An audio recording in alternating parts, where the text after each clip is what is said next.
Yeah, and I want to we'll get into some of the details around that collaboration. But before the collaboration happened, Thomas, you stated quite eloquently that CTMC's work sort of preceded itself. Like, you knew the reputation was there, you knew the work that they did. When you decided to really dig in and evaluate the potential for collaboration, did you feel like a lot of that sort of evaluation work had already been done because you knew the body of work that they had been working on, or was there a concerted evaluation process that KSQ You dug know, into? it wasn't a foregone conclusion, just based on the body of work that they had done. Hmm. When we started looking at CTMC as a potential partner, what it came down to us was culture and technical capability, and in that order. And obviously, CTMC's proved to be exceptional in both areas, but there's a really uncommon cultural fit among our teams, and I'm not talking about just Jason and me. We obviously get on very well, but that fit permeates at every level of the organization. We believe in the same things when it comes to how we ought to work together. And the first time we actually met that team, one of my teammates at KSQ leaned over to me in the meeting and said, "These guys are one of us." And I think that turned out to be true. All that other stuff you said is absolutely valid. Like, I would advise any company evaluating a potential supply partner to consider a wide variety of factors, like just depending upon what your specific needs are. Hmm. And if you don't have that experience internally, there are more than a few consultants that can support you. But also understand that things like geography and room sizes and process fits and equipment, those factors are necessary but not sufficient to ensure success. When things go wrong, and they will go wrong, it's going to be culture and capability that get you through to the other side of it. Mm. How do you? I want to stay there for a minute. I don't want to go too far down this rabbit hole, but I want to hang here for a minute because just recently I was exposed to a very complex and comprehensive decision tree matrix, whatever you want to call it, that to your point, Thomas, that a consultant uses in helping sponsors evaluate CDMO capabilities. And it's rote. I mean, it's like, it's concrete. And that's wise for sure. Evaluating granular specifics around, supply chain redundancy and vendor certifications. And these are all, very, very important things in this business, boxes to check. Um, the I did not see any allusion to cultural, to cultural alignment on this scientific matrix that the consultant offered up to give me a look. How do you, like, besides the field? Culture is always a tricky discussion for me to have with guests on the business of biotech because it just gets fuzzy and, makes you feel good, but it's difficult to kind of wrap your arms around some concrete measurements of ensuring that cultural match is going to your point, Thomas, and it's a very important point, ensuring that cultural match is going to be what gets you through the hard times. So, like, I don't know. I don't even know what I'm asking you guys right now. I'm asking you for some, I'm Um, asking you for Well, some, some we can bail you out, illustrations Matt. of, like, yeah, Jason, I'm going to stop talking and you know where I'm going. I do. Yeah. Tom, do you want to go first? I can start. So, Matt, you're exactly right. Squishy, fuzzy, fluffy, Yeah. like those are all words that we talk about it. But I will tell you, it is on our selection matrix. And I would encourage folks to add it to theirs, because you know it when you see it and you feel it when you don't have it. To try to make it concrete, one of the examples that I consistently see at the working team level, it's not only just how we choose to interact with one another in terms of authenticity or just being respectful, but there's just a really deep focus on the fundamental science on both sides of the collaboration.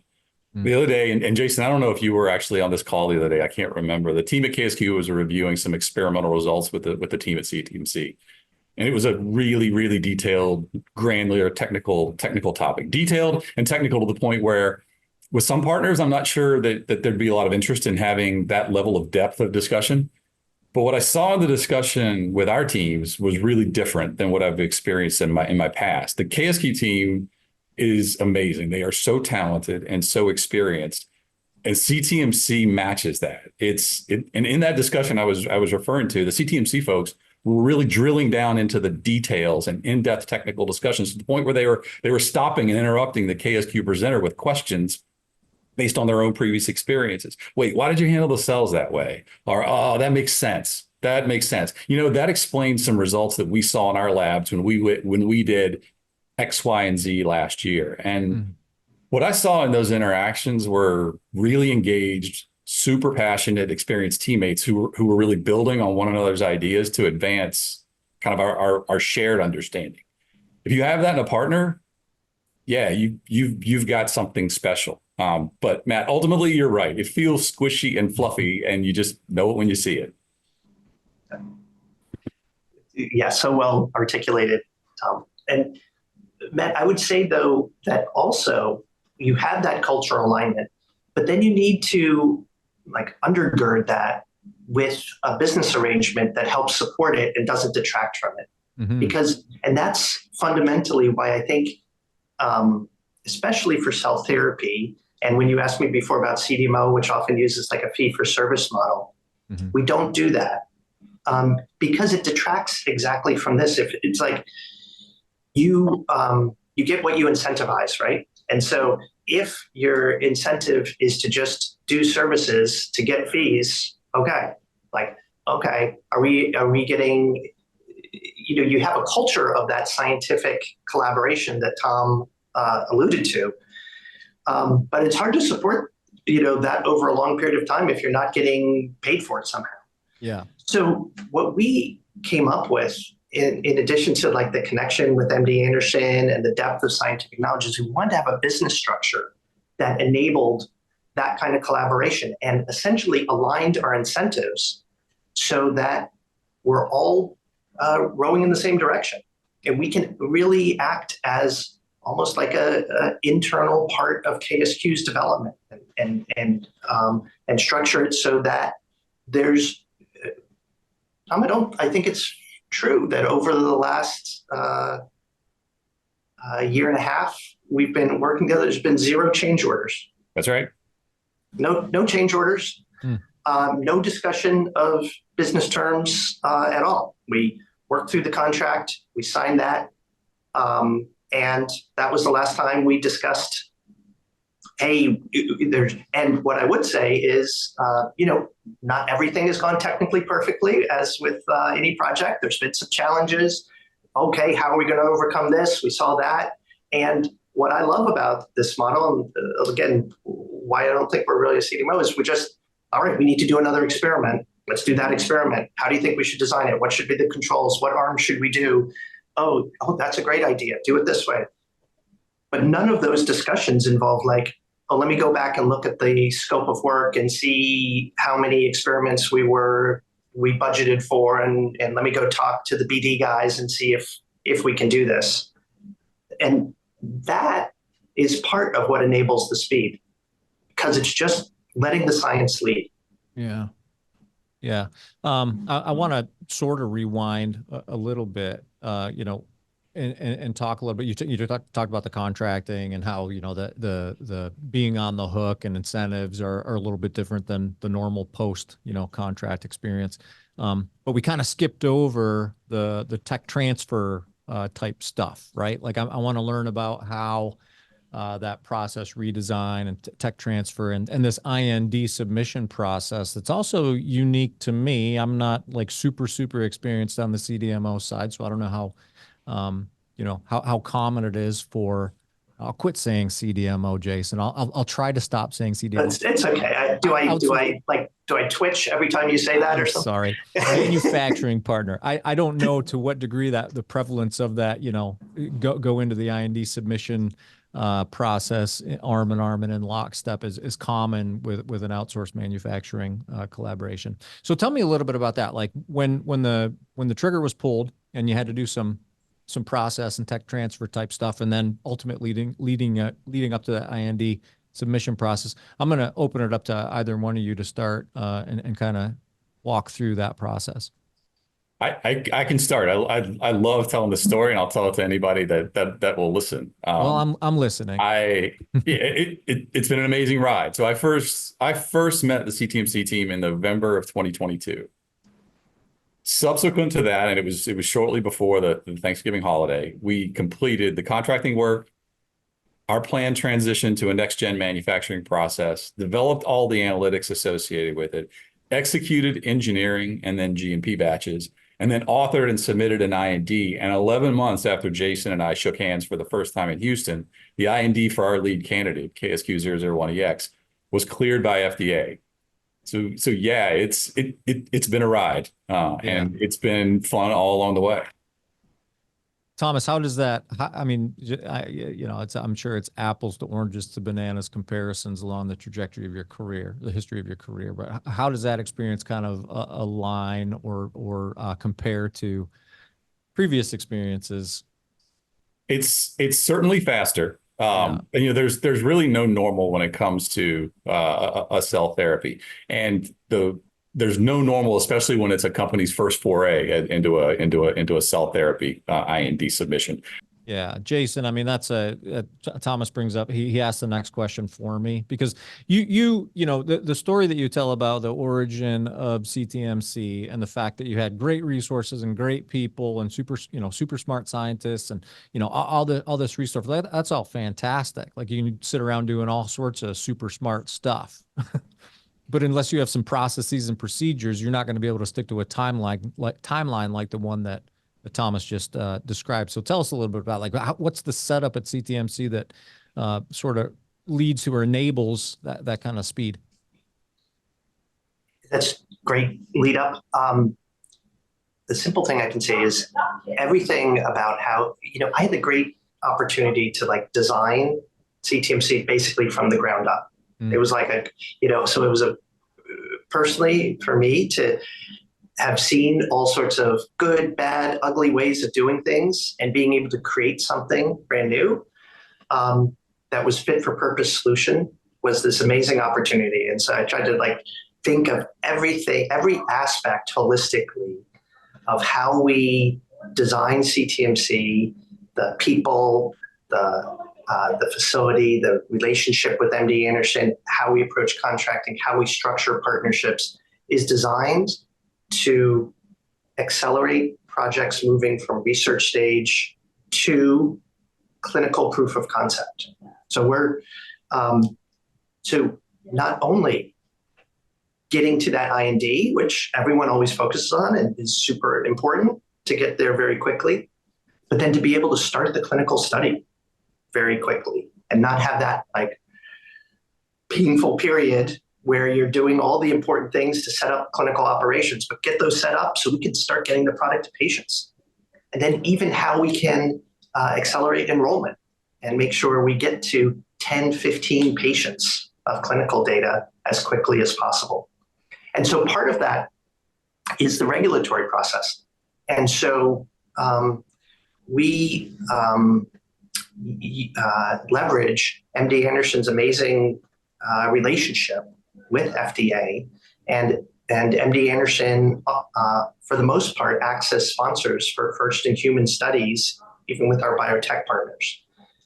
And we at CTMC have a mature regulatory group, experienced regulatory group that authors documents in Viva, in electronic format, fully transparently with partners. They can edit. They have full editorial control of what goes into those submissions and final decision making.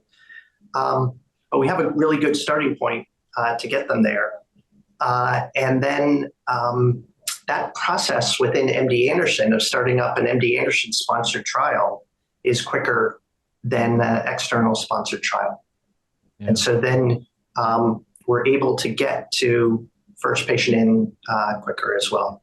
So it's eliminating as much of this white space as we can of sort of non-value, what I would call sort of non-value added activities for the therapy, right?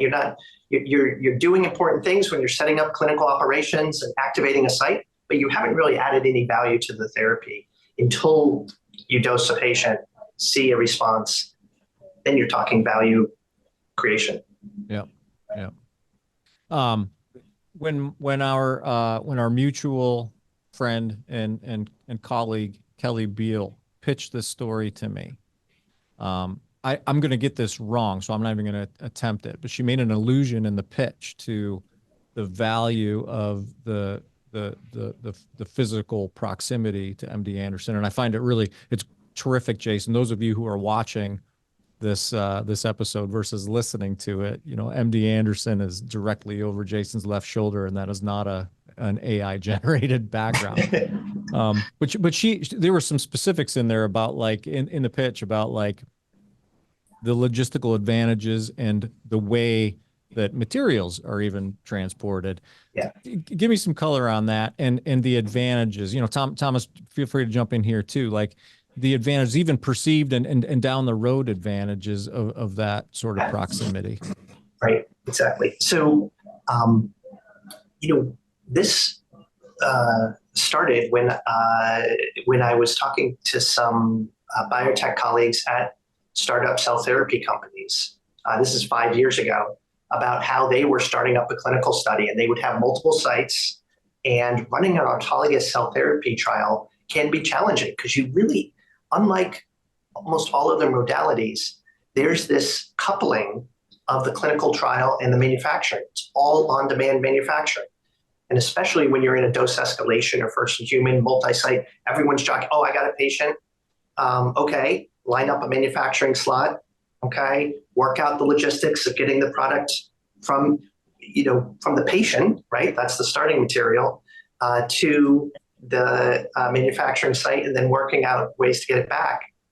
And these are unfortunately very sick cancer patients that oftentimes can drop out of the study and things, and then that screws up all your logistics. And so because we were running these studies already with MD Anderson we've done many of these studies, we've got all those logistics worked out. And so for our partners, they don't have to bother with any of it. Just we coordinate directly with MD Anderson Clinic.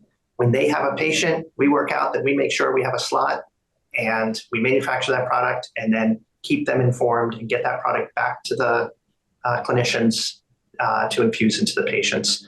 Yeah. And so partners like KSQ have full visibility into what's going on, but have really no accountability or don't have to worry about all those logistics, which can be a big thing. These, especially for, like I mentioned before, I talked to some smaller companies. They would have 5, 6, 7, 8 people in their logistics group to manage all these different things going on in the clinic, because it's complicated with cell therapies. And so that alleviates just that whole complexity. And again, allowing the science to come through, allowing the product to declare itself without having to worry about all these logistics. Yeah, I think it's difficult to overstate the importance of just the logistical advantages that the CTMC has there. Being just down the street in the Texas Medical Center, they have established labeling and chain of custody and serialization that's already integrated with MD Anderson systems, so that CTMC knows what to give them, and MD Anderson's ready to receive it in a way that's frictionless for us, and that's important for a first in human trial like this. Tom, I want to stick with you for a minute, because I'm curious about whether or not there was at any point in your evaluation a concern around, and I'm going to put this very simply and rudimentary, in a very rudimentary way. Was there ever any concern? Jason just mentioned, the high head count that it takes to manage the logistics of a clinical trial. Very small companies, a company of 12 having 6 people, working on clinical trials. And in my experience, a lot of that has just sort of been a cost of doing business. Trials are distributed, finding patient populations requires a lot of logistical effort. And getting back to the question, as opposed to that, this very simple perspective that I have is KSQ says, well, we're gonna go do this thing at MD Anderson. We're gonna effectively put all of our eggs in one basket. If you understand what I'm saying, was that ever a concern? We know they're great. We know it's a fantastic team. We know the partnership down there is super strong, but we're still kind of putting all our eggs in one basket. Yeah, it's a factor that we considered. We also have to acknowledge this is a starting point. And the purpose of the starting point is to let the product declare itself and the therapy declare itself. If we get the results that we hope to see, from there, it's very easy then to go into more of a standard multi-center trial where the clinical development plan would increase significantly in scope. We knew it was a risk, or I wouldn't even call it a risk. We knew it was a factor, understood it, but the way to mitigate that factor was to just develop those relationships with Jason and with the PIs at MD Anderson ahead of time so that we could get comfortable with the fact that this was going to be our starting place. And then we can expand from there when the time's right in the clinical development program. Yeah.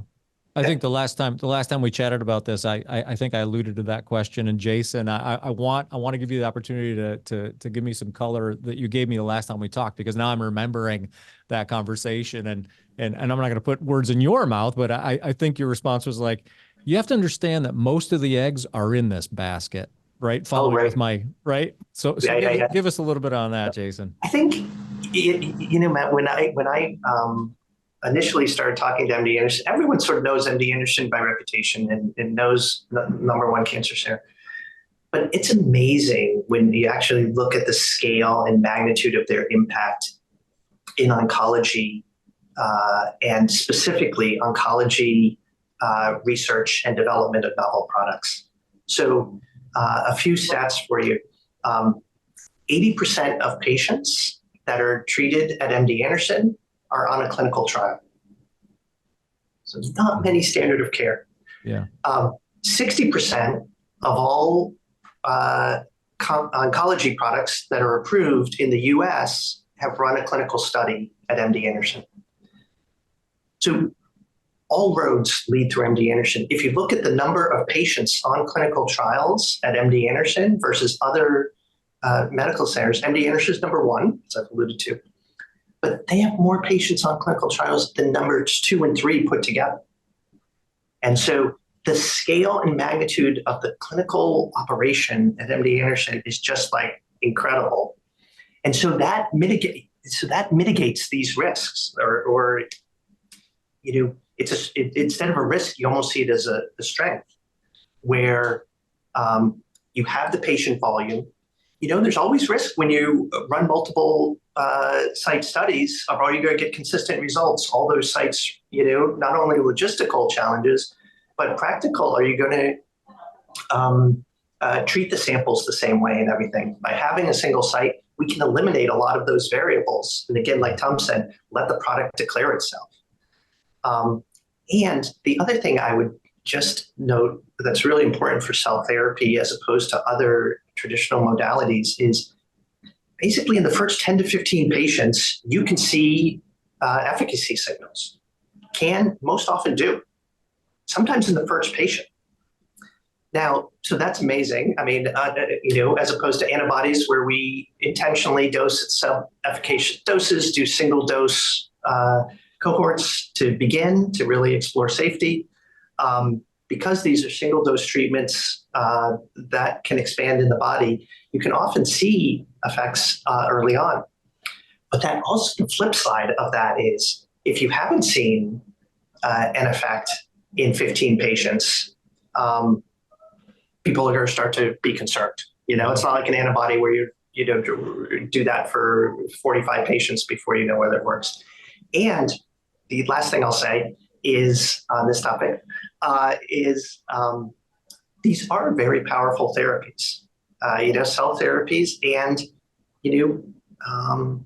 there can be extreme severe adverse events. Mm-hmm. Having a clinical team that is extraordinarily experienced with these modalities and how to deal with those adverse events and limit the impact of those and blunt the impact of those and turn a significant event and prevent it from becoming, unfortunately, like a death is super critical for companies in this delicate first 15 patients when you're still establishing and letting the product declare itself. Yeah. And so that's another thing that actually mitigates a risk. Like you're not going to get better care of the patients on a clinical trial anywhere in the world than MD Anderson, I can confidently say. Yeah. Thomas, anything that you would add to the, I guess, advantages specific to KSQ of that logistical connection between CTMC and MD Anderson, and projections on how you think that'll continue to benefit KSQ as you get deeper into clinical trials? Other than to just say how terrific are the PIs that we get to work with there. They are fantastic to work with. They know how to rapidly identify a patient and progress them through screening and enrollment so that they can get to a therapy that gives them the best chance of a positive outcome, and they know how to do it quickly. So it's been a really positive experience in working with the PIs there. We feel fortunate.